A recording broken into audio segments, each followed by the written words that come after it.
Il peut parfois être difficile d'aimer certaines personnes. La plupart d'entre nous avons des relations difficiles ou douloureuses à gérer. Néanmoins, les Écritures nous encouragent à saisir toutes les occasions possibles d'aimer ceux qui nous entourent. Les chrétiens devraient être les personnes les plus aimantes de la planète.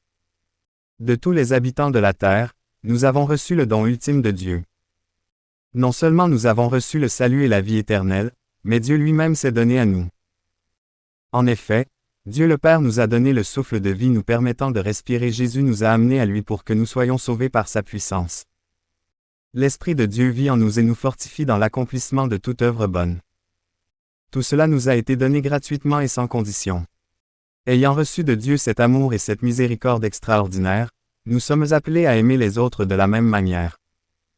Lorsque nous aimons les autres comme Dieu nous a aimés, nous prouvons publiquement que nous sommes des enfants de Dieu. Jésus a dit, « C'est à cela que tout le monde reconnaîtra que vous êtes des enfants de Dieu, à ceci, tous reconnaîtront que vous êtes mes disciples, à l'amour que vous aurez les uns pour les autres. » Jean 13 verset 35.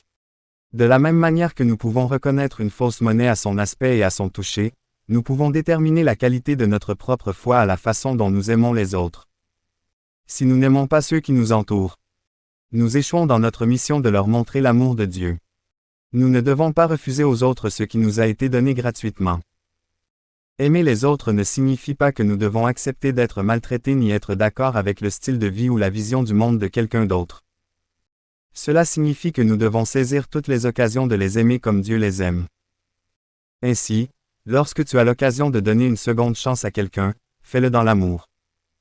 Ou lorsque tu as l'opportunité d'aider quelqu'un dans le besoin, fais-le joyeusement. Quelle personne dans ta vie pourrais-tu aimer davantage? Aujourd'hui, prends le temps de réfléchir en premier lieu à l'amour de Dieu que tu as reçu en Christ. Ensuite, liste toutes les façons dont Dieu a été bon pour toi. Enfin, réfléchis aux personnes de ta vie que tu peux mieux aimer.